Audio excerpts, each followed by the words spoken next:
Hi friends, welcome back to my channel geography study. I am Preeti Singh. तो आज का topic है एनयू एमए ज्योग्राफी का सिलेबस है पार्ट 1 का और पार्ट 2 का। तो चलते देखते हैं।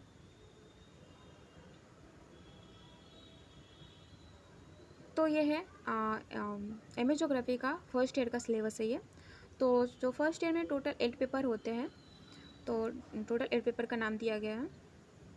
तो जो पहला पेपर है ज्योग्राफिकल थॉट है, सेकंड पेपर है जियोफिलॉजी, थर्ड पेपर है क्लाइमेटोलॉजी और ओशनोग्राफ है। और उसके बाद जो फोर्थ नंबर पेपर है वो है general geography of India. 5 number paper है वो है regional geography of India. 6 paper है वर्ल्ड इकोनॉमिक ज्योग्राफी। 7 पेपर है human and population geography. 8 paper है एडवांस कार्टोग्राफ। तो ये टोटल 8 पेपर हो गया फर्स्ट ईयर का सिलेबस। उसके बाद जो सेकेंड ईयर का सिलेबस है उसमें भी 8 पेपर है टोटल।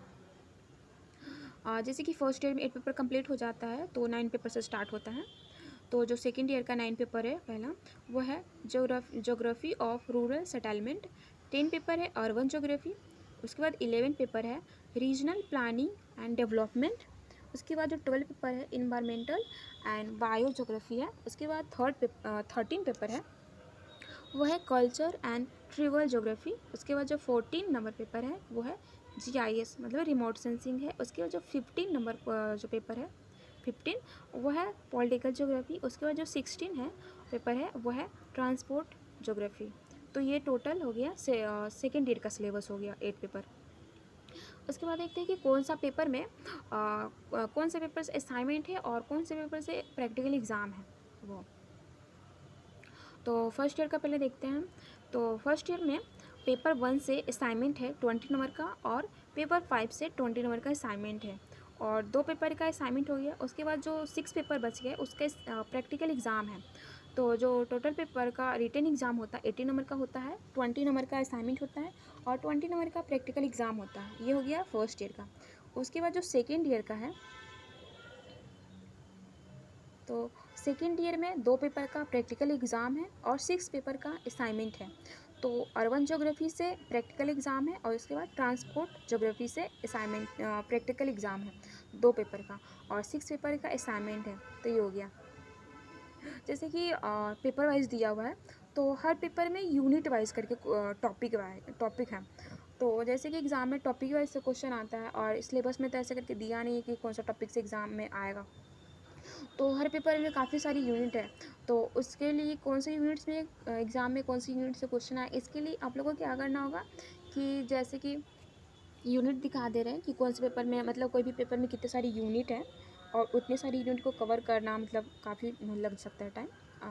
जैसे किसी टॉपिक को आप लोग को अच्छा करना है तो उसके लिए प्रीवियस का क्वेश्चन निकालना पड़ेगा। जैसे टॉपिक देख लेते हैं पेपर का।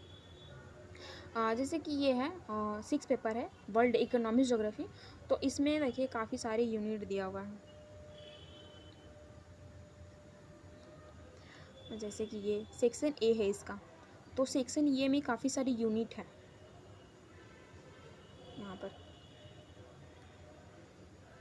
13 यूनिट है यहाँ पर। इसका और यूनिट है।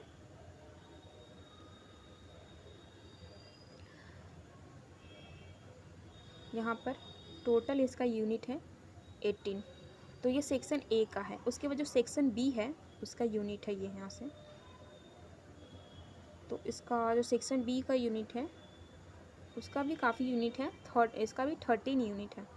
उसके बाद प्रैक्टिकल एग्ज़ाम है इसका 5 यूनिट है प्रैक्टिकल एग्ज़ाम का। तो जो सेक्शन ए से है सेक्शन बी से देखिए काफ़ी सारी यूनिट है। सेक्शन ए से तो 18 है और सेक्शन बी से 13 है। तो एग्ज़ाम इतने सारी मतलब यूनिट से तो क्वेश्चन आएगा नहीं। तो इसके लिए आप लोगों को क्या करना है कि 10 साल का क्वेश्चन निकालना है प्रीवियस क्वेश्चन और देखना है कि जैसे कि क्वेश्चन कैसे निकालना है ये भी है। जैसे 2020 में एग्ज़ाम देना है तो 2019 को 2018 का क्वेश्चन निकालना है। फिर उसके बाद 2018 का 17 का नहीं 2000 ऐसे करना है 16 का निकालना है। तो एक एक साल गैप करके क्वेश्चन निकालना है 10 साल का और देखना है कि किस ईयर में जैसे कि क्वेश्चन में कौन सा पेपर में मतलब किस टॉपिक से ज़्यादा क्वेश्चन आ रहे हैं रिपीट हो रहे हैं कोई टॉपिक से। तो वैसे उस टॉपिक को आप लोग को बुक में कवर करना है।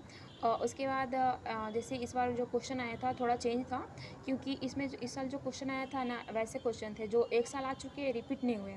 तो इस बार क्वेश्चन उस तरह का भी था, जैसे रिपीट हुए क्वेश्चन भी था और जो रिपीट नहीं हुआ है कोई साल वैसा नए क्वेश्चन भी दिया गया था।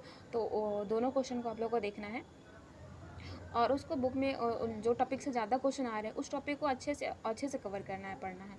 क्योंकि इससे क्या होगा कि अगर इस तरह से आप लोग क्वेश्चन निकाल के उस टॉपिक को अच्छे से पढ़ ले रहे हैं तो एग्ज़ाम में अगर उस टॉपिक से किसी तरह का भी क्वेश्चन आता है तो आप लोग अच्छे तरह से कर सकते हैं। क्योंकि काफ़ी जैसे कि देखिए कि काफ़ी यूनिट है, इतने सारे यूनिट से तो क्वेश्चन आएगा नहीं। तो इसके लिए बेस्ट मतलब तरीका यही होता है कि प्रीवियस क्वेश्चन निकाल लीजिए और देखिए कौन सा किस टॉपिक से ज़्यादा क्वेश्चन आ रहे हैं, कौन से क्वेश्चन काफ़ी रिपीट हो रहे हैं। मतलब कभी कभी होता है कि काफ़ी अलग अलग टॉपिक से क्वेश्चन रिपीट होते हैं, तो उस टॉपिक को सेम ही पड़ता है कि अगर रिपीट हो रहा है हर साल तो एक ही क्वेश्चन होता है ना कि एक क्वेश्चन बहुत बार रिपीट हो रहा है तो एक ही टॉपिक से repeat। तो उस टॉपिक को अगर आप लोग कर लेते हैं तो ऐसे काफ़ी अच्छा हो जाएगा एग्ज़ाम में लिखना और टॉपिक भी अच्छे हो जाएगा। तो किसी तरह का भी क्वेश्चन आए आप लोग कर सकते हैं उसे उस तरह से। तो ये था सिलेबस फर्स्ट ईयर का और सेकेंड ईयर का और किस तरह से करना है ये। तो अगर अगर वीडियो अच्छा लगा तो प्लीज़ वीडियो को लाइक कीजिए, शेयर कीजिए, चैनल को सब्सक्राइब कीजिए। अगर किसी और टॉपिक पे वीडियो चाहिए तो प्लीज़ कमेंट बॉक्स में लिखिए। Thank you for the watching. मिलते हैं नेक्स्ट वीडियो में, तब तक के लिए बाय बाय।